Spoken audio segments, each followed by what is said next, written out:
ان چیزوں سے دل مت لگاؤ جو تمہاری نہیں ہے، بلکہ ان نعمتوں کا شکر کرو جو تمہارے پاس ہے، اور سوچو کہ یہ نہ ہوتی تو تمہیں ان کی کتنی کمی محسوس ہوتی۔ چیزوں کو اتنی اہمیت نہ دو کہ انہیں کھو دینے سے تم پریشان رہنے لگو۔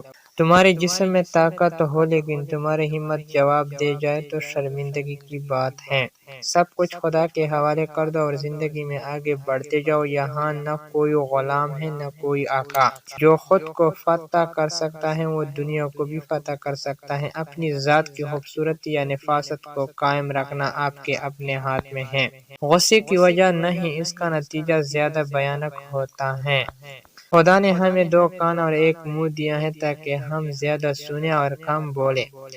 نیکی کی کوئی حیثیت نہیں اگر وہ مجبوری یا زبردستی سے کی جائے۔ اچھائی وہی ہے جو اپنی مرضی سے ہو۔ ہمیں سمجھنا ہوگا کہ رائے اتنی آسانی سے نہیں بنتی جب تک کہ ایک ہی بات کسی کو روزانہ نہ سنائی جائے اور اس پر عمل نہ کیا جائے۔ اس پر دھیان دو جو تمہارے سامنے ہے، چاہے وہ کوئی اصول ہے یا کوئی کام یا منظر ہے۔ تمہیں طاقت ملے گی جب تم یہ سمجھ لو کہ تمہارا اختیار صرف تمہارے ذہن پر ہے، باہر کے واقعات پر نہیں۔ تم کبھی شکست نہیں کھاؤ گے اگر ایسی محض آرائی سے بچو جہاں تم جیت نہیں سکتے۔ زندگی اس پہلوان کی طرح گزارو جو کشتی میں نئے داؤ پیچ کے لیے ہر وقت تیار رہتا ہے اور کبھی گرتا نہیں۔ اگر کوئی مجھے میری غلطی بتائے تو میں خوشی خوشی اپنی اصلاح کرتا ہوں، کیونکہ مجھے سچ کی تلاش ہے جس سے کسی کو خطرہ نہیں۔ سچ سے وہی ڈرتا ہے جو دھوکے اور بے علمی میں رہے۔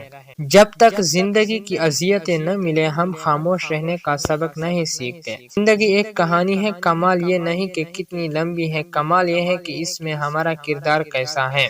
دوسرے لوگ اسی وقت تمہاری عزت کریں گے جب تم خود اپنی عزت کرو۔ جنہیں تمہاری غلطیوں کا پتہ ہو ان سے امید مت رکھو کہ تمہارے ساتھ صحیح پیش آئے۔ جو کچھ تمہارے اختیار سے باہر ہے اسے اہمیت دو گے تم زندگی پر تمہارا اختیار ختم ہو جائے گا۔ دو عادتیں انسان کو اپنے اندر سے اکھاڑ پھینکنی ہیں، تکبر والی رائے اور بدگمانی۔ تکبر والی رائے بہتری کا راستہ بند کر دیتی ہے کیونکہ انسان طے کر لیتا ہے کہ اس کی سوچ سب سے صحیح ہے، اور بدگمانی یہ سکھاتی ہے کہ موجودہ حالات میں خوشی کا کوئی امکان نہیں۔